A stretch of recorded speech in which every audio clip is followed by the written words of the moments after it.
fun. Good morning and welcome to the best part of your entire day.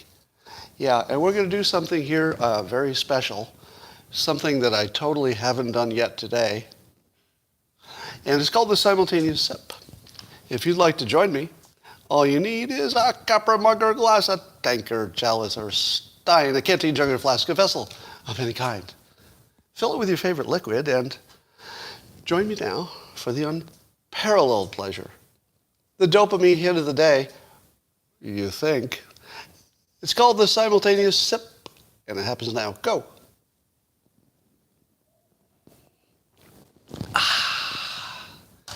First one of the day, as far as you know. All right, let's talk about something interesting for a change. How would you like that? It's a big change, I know. But apparently China, I saw one report on this from the Spectator Index Twitter account. And it says that China will limit minors to playing online games just 3 hours a week, with services limited to an hour each Friday, Saturday, and Sunday. So if you're a kid in China, the total amount of video games you can play is 1 hour for each of the 3 weekend days. Now, what does that suggest? Well, it suggests it might be boring to live in China if you're a teenager, but it makes me wonder about the whole Chinese system versus the American system. Because, you know, I think President Xi of China has made a point that their system should be superior in the future. And they do have a few advantages. Let me list a few. Number one, they can block their teenagers from playing video games all day. Is that good? I don't know. I really don't. You know, your common sense tells you it's, destroying brains.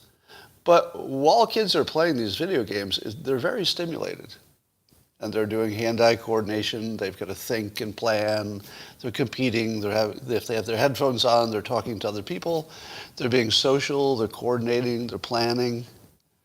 I'm not entirely sure that video games are bad for kids, especially the ones where they've got the headphones on and they're talking to their friends online at the same time they're playing and stuff.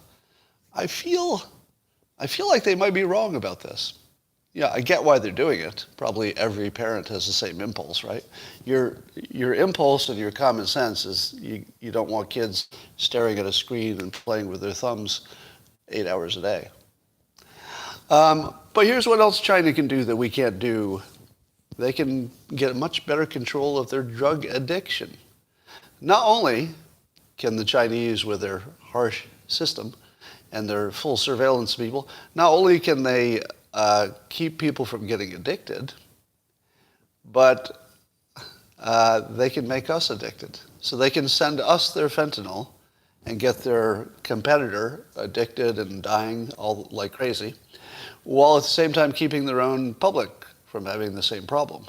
How big of a problem is addiction to modern society? If you were to rate addiction on a scale of 1 to 10, for how big a problem it is to society, it's like a 9, isn't it? I don't know, 10 is probably nuclear war or something, but it's like a 9.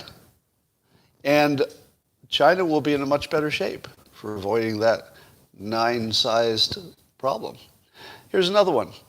I think in America, we can't cheat as much against our rivals. Now, this is sort of speculation, so I'm assuming this is true. I would take a fact check on this for sure. But it seems to me that an American company could just blatantly break the law and spy on a Chinese company or steal their IP without fairly large risk. But it looks like a Chinese company can do anything they want to a foreign company in their country or anywhere else, because their government would support it. So long as it's good for the competition of China. It's good for China. So I feel as though our system doesn't allow us to cheat when we're competing as much. I'm sure there's some cheating going on everywhere. So we might have more video game addiction, but I don't know if that's a plus or a minus. We would have more drug addiction. We're more susceptible to cheating. These are some big things. These are some big deals if you're trying to figure out which country is going to dominate in the future. And then here's another one. This is really big. Susceptibility to propaganda. Now, let's assume that both the United States and we'll take China as our totalitarian example. Both of them are hugely susceptible to propaganda. And I would say completely, right? I don't think there's more propaganda in China than there is in the United States. I probably wouldn't have said that always, but at the moment I could say this with confidence. I don't think we have any less propaganda. It just comes from different sources. In our case, it comes from the different teams. They just do the propaganda themselves, whereas in China, the government does it all. So we both have terrible propaganda, but there's a big difference. In China, the propaganda is controlled by the government, which means that they can control it in a way that's good for the nation, even if it's not good for the people. Whereas in the United States, it's just a fight between two competing groups, just destroying the country by tearing it apart. So it seems to me that although both China and the United States would be fully propagandized, China could do it in a more controlled, engineered way to get a specific outcome. In the United States, it's a free-for-all. We don't know who's going to win the propaganda war. We don't know who's going to be more persuasive on any given topic. I think that's a disadvantage. It would be an advantage if we had a good news industry. In that case, we would have accurate news. The Chinese citizens would have inaccurate news, and maybe that would give us some advantage. But since we're both getting inaccurate news, and we can't tell the difference, then I would say the one who can engineer that inaccurate news the best, which would be China, might have an advantage. So what would be the advantage of our system? Only one that I know of.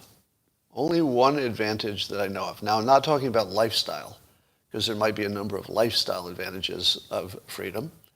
But in terms of the strength of the total country, I think our biggest advantage is creativity and risk-taking, meaning that we allow it. We allow people to do crazy things and just destroy themselves.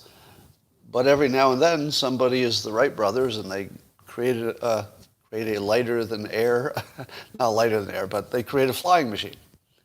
So there's something about the permissiveness of our system that allows creativity to come out. And so far, that's been the difference.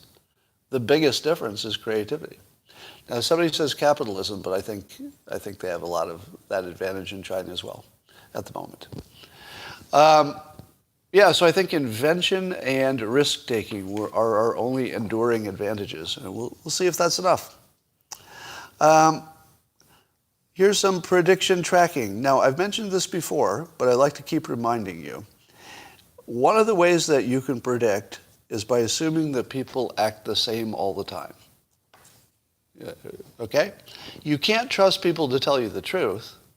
In fact, I would say you shouldn't trust anybody. Or you shouldn't trust anything that anybody says, just automatically. Here's what you can trust. Are you ready? This is like a really, really important reframing. So every now and then I'll make a little statement that could change your life entirely. This is one of them. So just pay attention to this. Some of you, this will be life-changing. It really will. You can't trust what anybody says. Let's start with that. Now, I know you're going to say to yourself, well, I can trust some people. No. We'll wait for the reframe. You can't trust anything that anybody says is true. Just start with that to protect yourself. Now, you have to make decisions, right? You still have to live in the real world. You still have to decide what to do. And so part of that decision-making is figuring out who's telling you the truth and not. Here's what I would say. Instead of trusting what people say, which you should never trust that people will be the same as they always have. Trust that the person who's giving you the information is the same person they were yesterday. That you can usually trust. It's not 100%. Nothing is, right? But Trust that people will be the same as the last time that you dealt with them. So it's sort of the Maya Angelou thing. You know, when somebody shows you who they are, believe them the first time. Because it's coming back, right? You're going to see them acting the same way again. So if you don't believe it the first time, you're going to be surprised. All right, so here's how this works. If you're going to look at the Arizona audit situation, and you're trying to predict where it's going to go, can you say that anything anybody said about it so far, you should trust? No. So if there are people who said that the audit has found nothing, should you trust them? No. How about the people who told you, oh, there's definitely something there? Oh, wait till you see what we got. Should you trust them? No. No. So the two things you shouldn't trust at all is people saying they definitely have some stuff, and they'll show it to you later, and people who say they definitely don't have any stuff because there's nothing there. Don't trust them. Now use the reframe and trust that people will act like people. Okay? So that's your reframe. People will act the way people have acted before. If you have a big, complicated audit and it's full of people, and people are blabbers, are people who have always been blabbers going to stop being blabbers suddenly? No. No, you can trust the human beings will have an X number of blabbers, people who will talk about things they're not supposed to talk about, in any large group, every time. You don't have to wonder if this large group of auditors had any blabbers in it. Of course it did. 100% chance there were blabbers. Where are the blabbers telling us that they've already found the stuff and my God, you won't believe it, and here's the area in which this fraud has been found? No blabbers. No blabbers. So my prediction is that because people are always the same, if the Arizona had found stuff, there would be plenty of people who knew about it, and some of those people, not all of them, some of them would be blabbers. You would know by now, right? So I'm gonna take this as a prediction technique. Doesn't mean it predicted right this time, right? Because everything is about the odds. But the odds are that something with this many people involved, people are the same everywhere all the time. They're the same as they were. They're not the same as each other. They're the same as they used to be. And they used to be blabbers. Nothing changed that. If you haven't heard anything, what are the odds that there's something that's there? Every day that goes by and you don't hear about it with some specifics, the odds of anything being there go way, way, way down. Now, it doesn't mean I'm right. It is a prediction technique. Just track it and see if I'm right.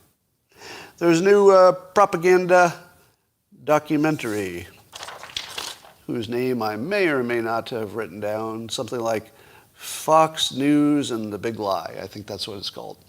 And the idea is it's a documentary showing that Fox News, according to the theme of the documentary, was culpable in spreading what they call the big lie about the election. Now, I haven't seen the documentary yet, but it's getting a lot of attention on social media. But there was one part that I thought was quite interesting. Did you know this? Do you remember Sidney Powell was talking about Smartmatic, one of the vendors that do voting machine technology? I can't remember if they're software or hardware. Smartmatic, are they software or hardware? Doesn't matter to my point. But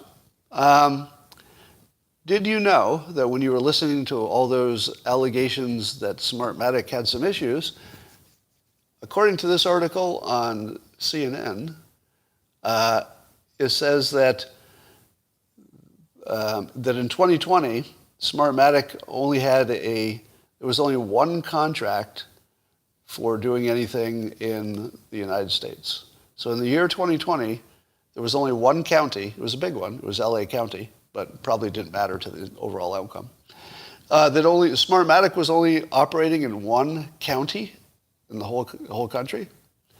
And the allegation is that Fox News left that out, because your idea of how big the potential problem was is very different if the vendor is only operating in one county? So, but here's the thing. When I read this, the way it was written was as if they were trying to mislead me. This was on CNN. It was written, so here's the actual sentence. The company accused of orchestrating a nationwide election fraud had a single contract in the 2020 election to provide a new voting system in LA County.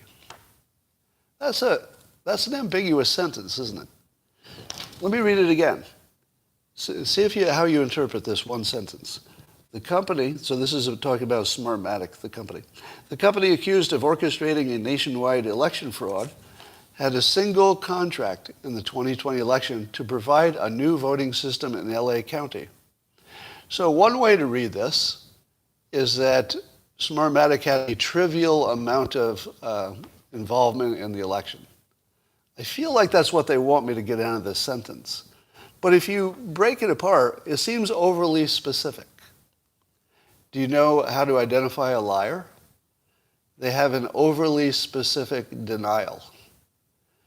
Did you kill Bob on Tuesday? No, I didn't kill Bob on Tuesday. See what I mean? If your denial is too specific, it's usually an indication of lying. And the way this was written is that they had one contract in 2020 to provide a new voting system in LA County. What's left out of that sentence? Did they have any existing contracts?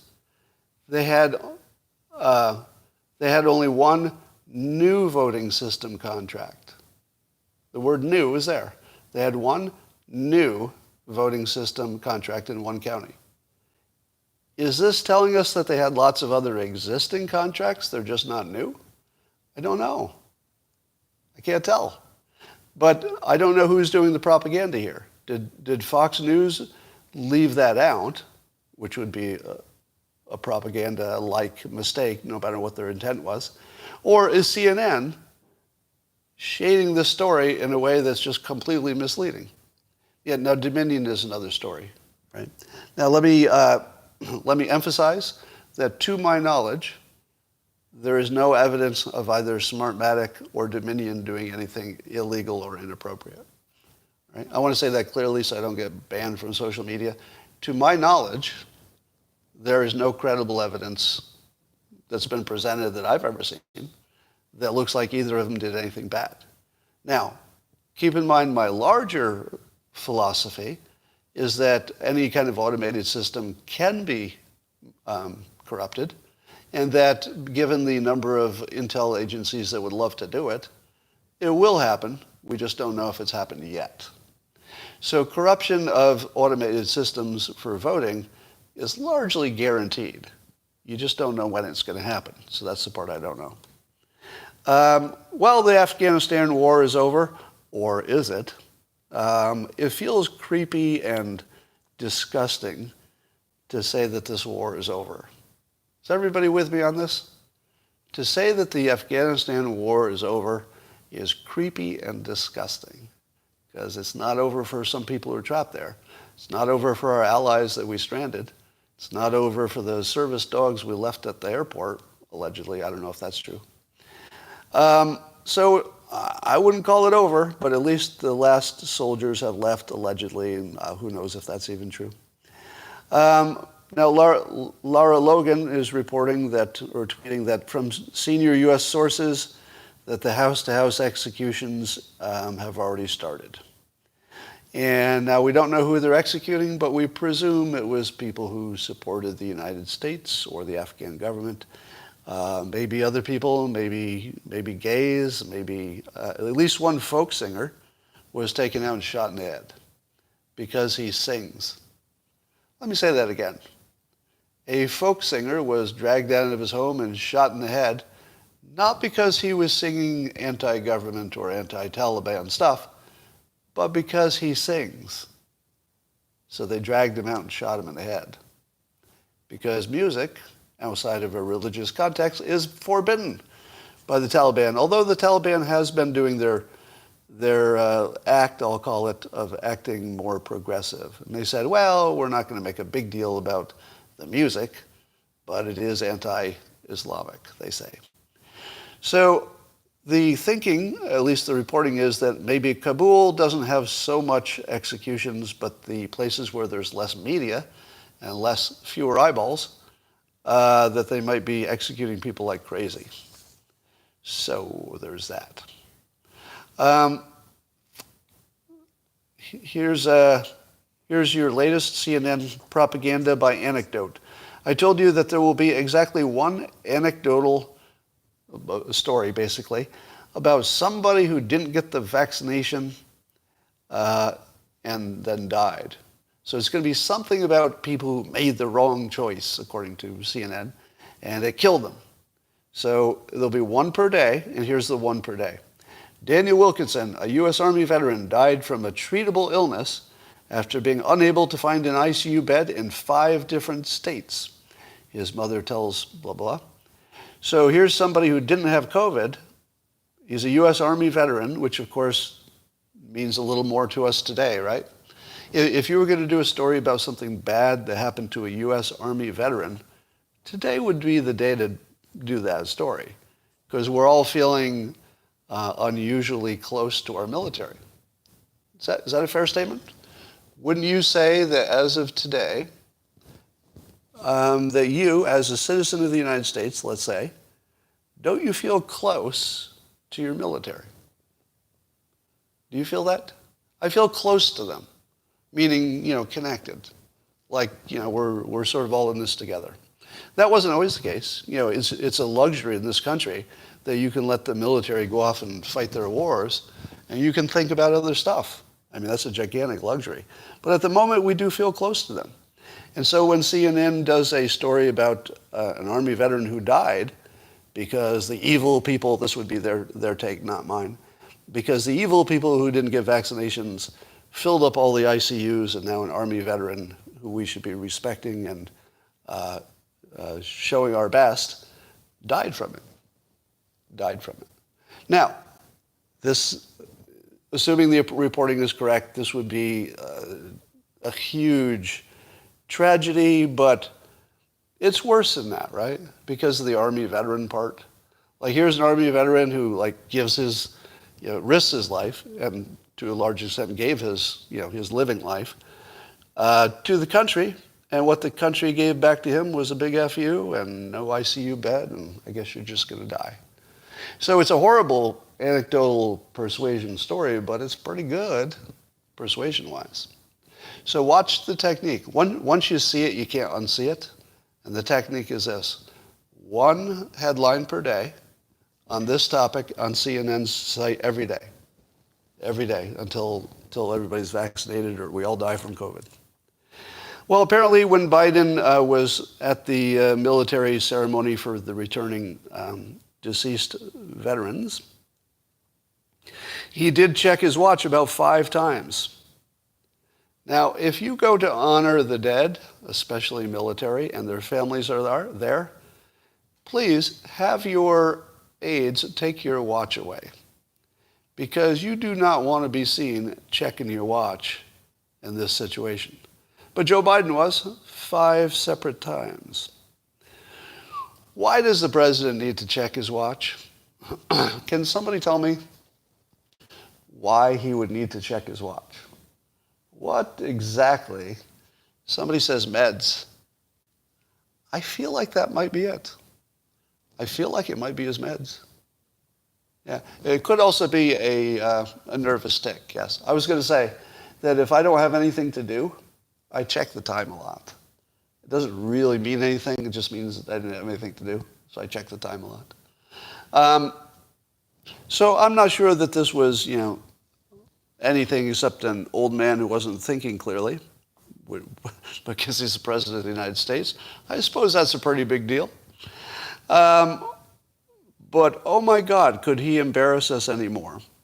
Now, even CNN, as you know, has turned against him. I haven't watched enough MSNBC to see if they've turned against Biden yet. But CNN has turned against him. And I would say that as a compliment to CNN. Sorry, Sorry. I know nobody here wants to hear me compliment CNN, but I didn't know if they would be able to turn against him no matter what he did. But boy, did they. And I'm going to speculate here. You know, a big network like CNN, there will be lots of voices and people in charge, and the on-air talent has a certain amount of credibility and weight, etc. But there's one voice on CNN that I think is stronger than the others. Who would you say that is? If I told you there's one voice on CNN that's probably stronger than the others, I imagine, all right, so I'm just speculating here, but I imagine that when we're not watching, there's somebody there who's stronger than the other players. Yeah, it's funny, I'm watching over on Locals, everybody's guessing it's Jake Tapper. That's who I think it is. Yeah, I think Jake Tapper, just guessing, I think he has a larger, let's say just a little bit more weight there. Partly because, you know, his show is popular and he does a good job and he knows what he's talking about. But as you know, I've worked with Jake in the past. We did some fundraising for veterans. Now, if you've watched Jake Tapper, you know that his concern and interest for veterans has been consistent and 10 out of 10. Right? Say what you will about the reporting about CNN. You can say what you want. But Jake Tapper's consistent respect for veterans has been unquestionable. Would you give me that? Would you give me that? That Jake Tapper's respect for veterans has been a 10 out of 10, consistent over the years. Yeah, he's really good on that topic, and I've worked with him on that. So I think maybe he's their biggest influence. Because I can't imagine that given, you know, Jake Tapper's affection for the military, et cetera, that he could be on CNN and give Biden a pass.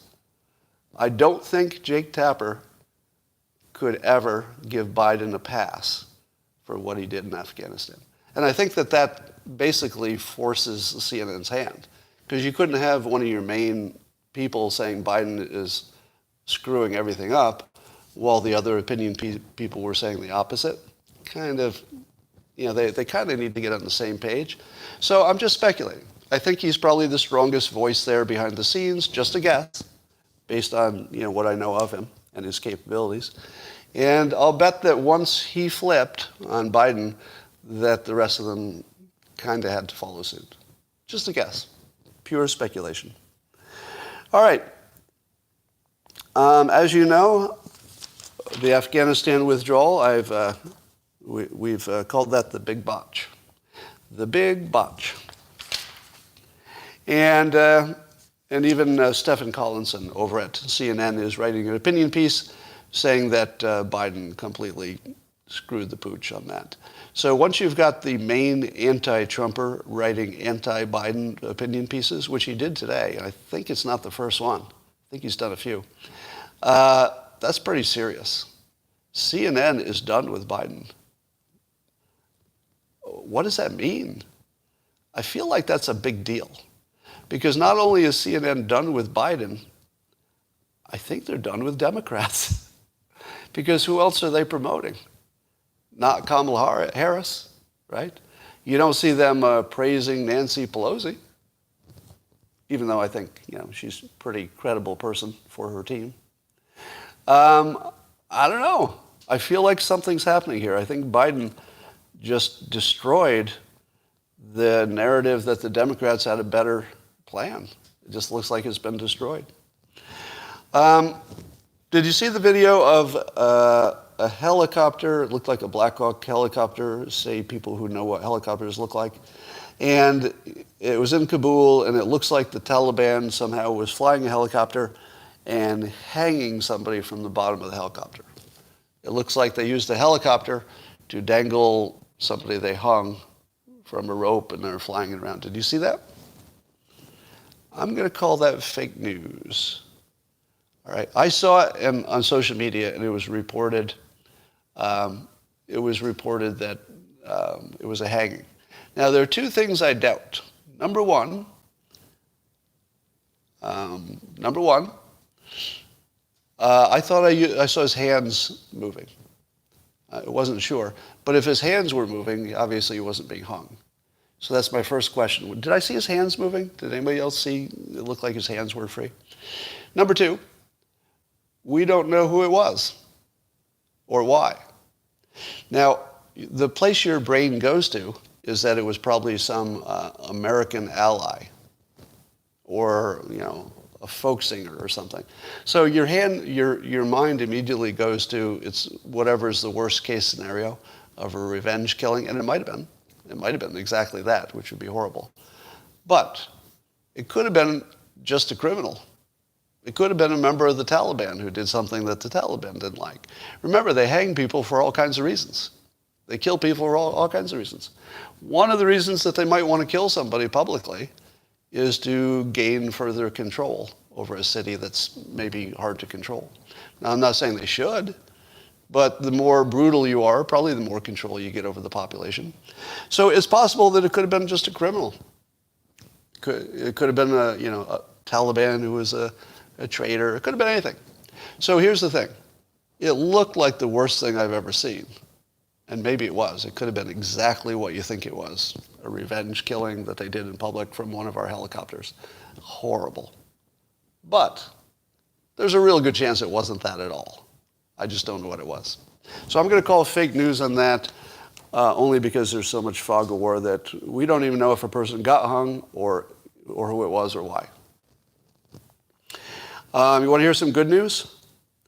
This is just about the best news I've ever heard, but we don't know if it's going to go to completion yet. So Representative Maria Elvira Salazar and a dozen Republican lawmakers, they're launching this plan that would allow some kind of wireless communications for any place that didn't have it. Let's say there was a natural disaster and they needed to put quick communications up. So they would have some kind of either helium balloons or satellites or some kind of, I think it's somewhat undefined so far. But they would fund the development of some kind of an emergency internet that would be used not only where there's a natural disaster, which could make a huge deal, but also if there's a rogue regime that shuts down the internet access. Now, you're way ahead of me.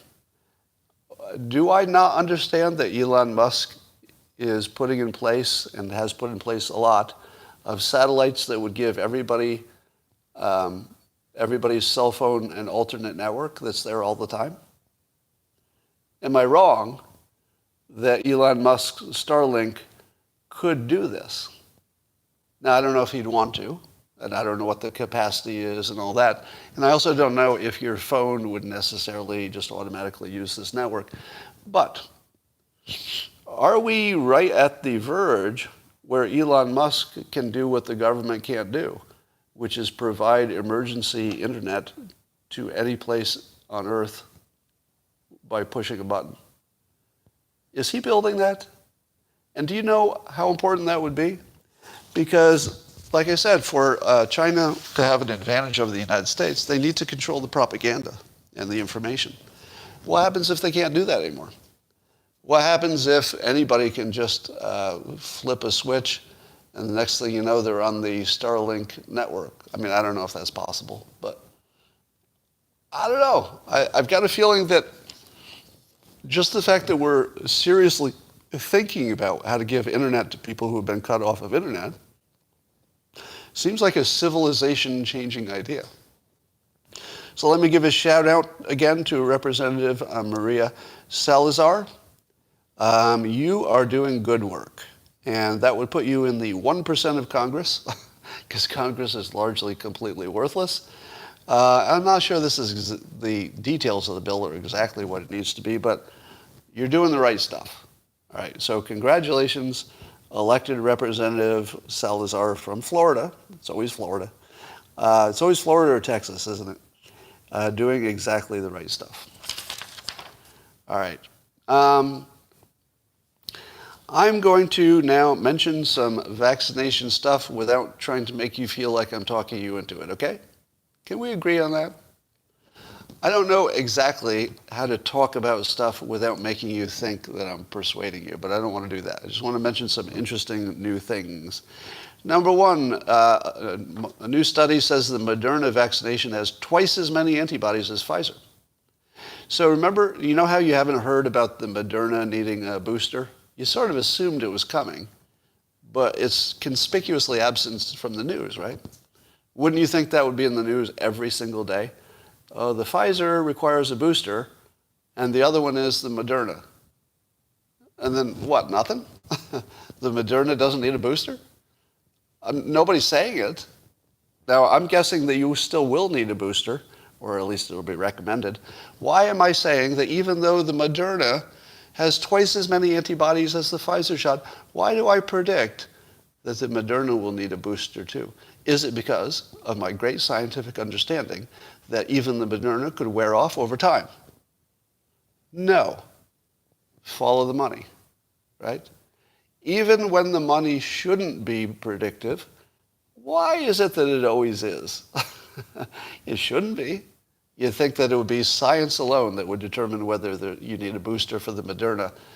But as long as the economics say you do need one, is there any chance it won't happen?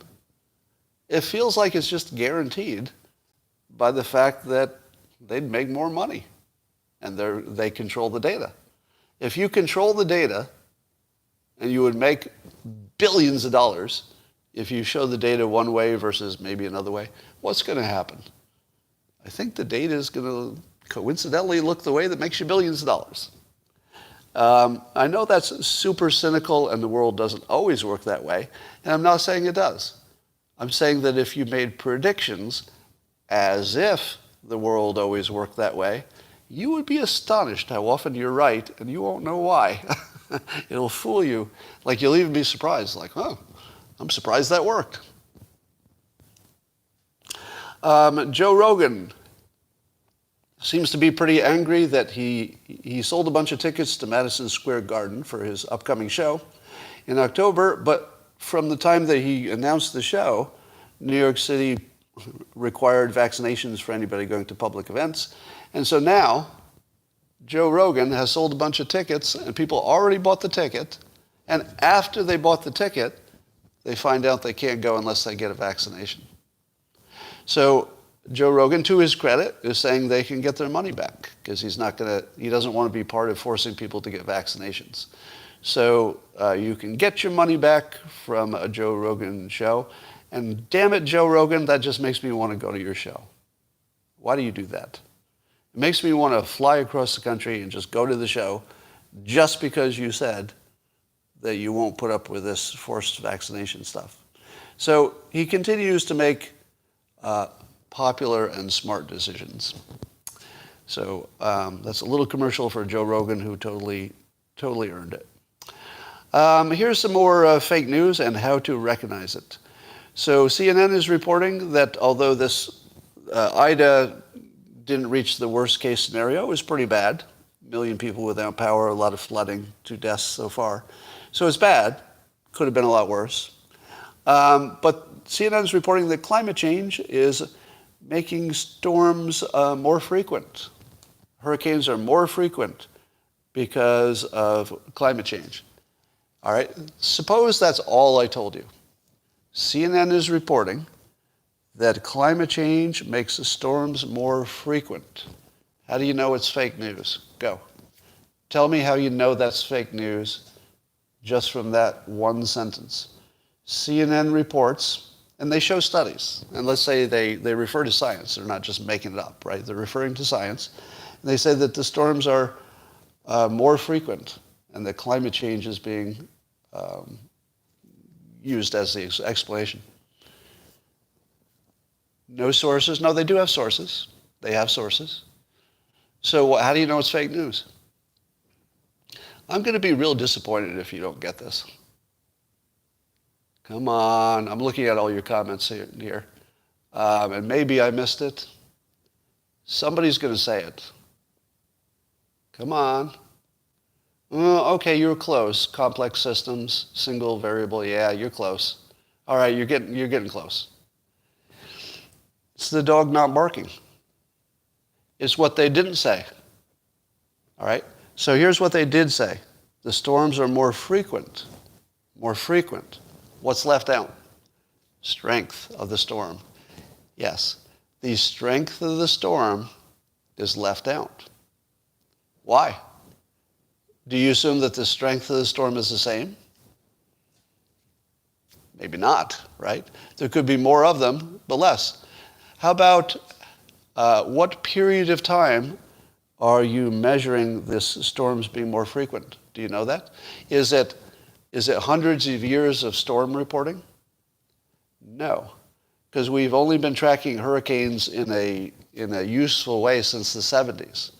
So when we say there are more storms, we're really talking about this tiny, tiny little sliver of history between the 70s and now. You know, in geological terms, it's just a blink of an eye.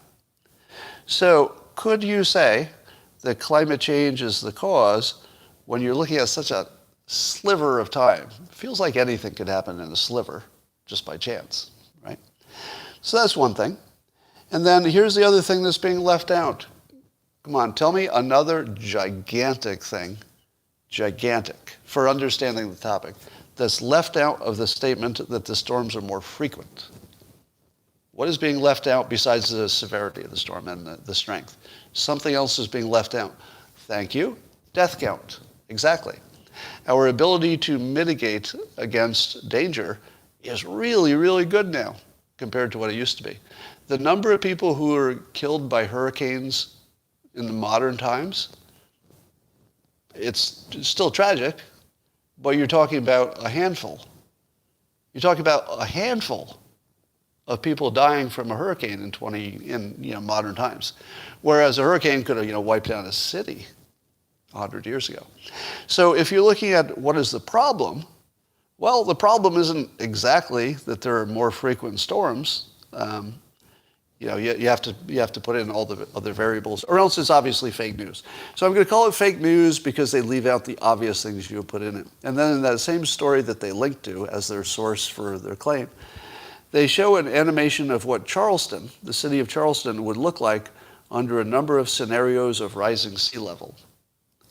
And the rising sea level that they estimate for Charleston, and these are not predictions, these are just what ifs. So they show you a graphic of what if the sea level around Charleston went up 1 foot. And then it shows that areas would be flooded. And it says, what if it goes up 2 feet?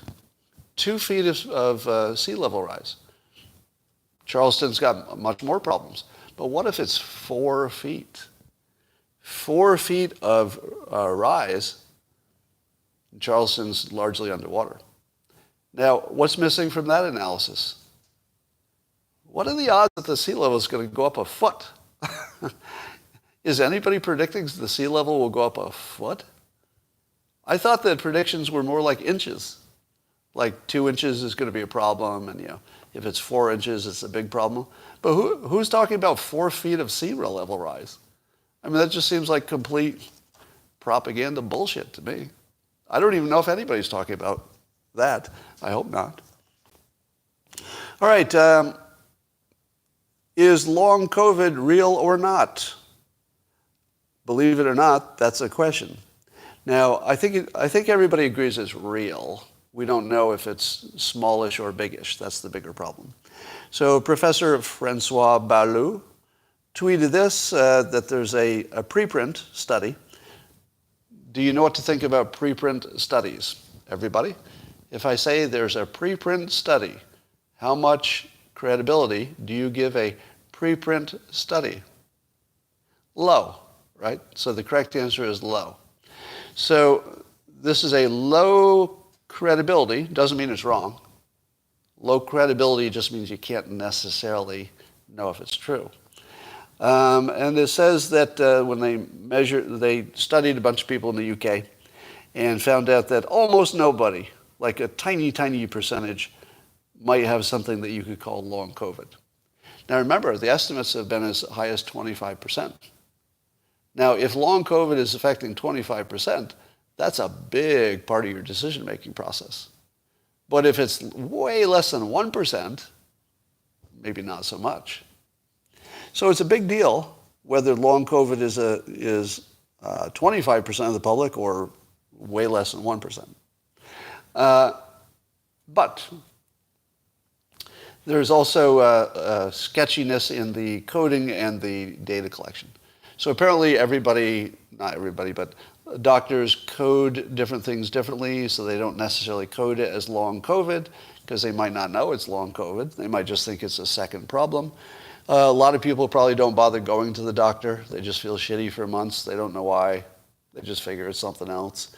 So we doubt that the data on long COVID is even close to accurate. But to be fair, I've told you that the numbers show it could be as high as 25%, and now I've told you that it could be as low as less than 1%. So I'm just trying to give you the range of what it might be. And if that changes your calculation about decision making, maybe it should. Maybe it should. I would say that it's starting to affect mine, because the longer we go without really solid evidence of long COVID being, a big problem, the longer we go without that, the less I think it might be, right? It's sort of the same strategy. That on day one you say, well, maybe not. But the longer you wait without confirmation, the less likely you'll get confirmation. All right.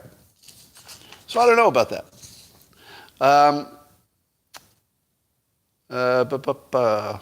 The United States is being coy about what we're going to do to rescue the rest of the Americans and our allies that are trapped in Afghanistan. But do you fault them for not telling you what we're going to do about it, or being vague about it, or general? Do you fault the administration for not being specific about how we plan to get more Americans out of there? I don't, because I think that would be the wrong thing to be specific. Because probably we're going to have to do some things that even the Taliban has to be flexible about, maybe. We might have some secret threats with the Taliban. We might even have a secret deal. It's possible we have a secret deal with the Taliban where we'll release their funding if all the Americans get out, or something like that. So I would support the administration's not being straight with us on this topic. I do think that for national security, sometimes your military leaders have to lie to the public. Would everybody agree that that's an acceptable lie? If the military genuinely believes that they can protect the country better with a temporary lie, do you favor it? I do, but I could respect an argument that says you don't. Yeah, so Tony Blinken and Biden, I'm not going to give them a hard time for acting as though we don't have a plan, or speaking only generically about it like it's some kind of weak plan. Because I imagine a real plan would look like this. Tell the Americans to get to this specific place where the Taliban doesn't have any, surveillance or air coverage, and we'll drop some helicopters in there and we'll take you home. So it seems to me like they would have to keep secret from the Taliban and the rest of the world some of their plans, because some of it is going to be stuff the Taliban doesn't know we're doing, right? And other stuff might be stuff the Taliban is working with us, and we can't exactly say that, right? Because we might be bribing them, there might be blackmail, it could be any damn thing.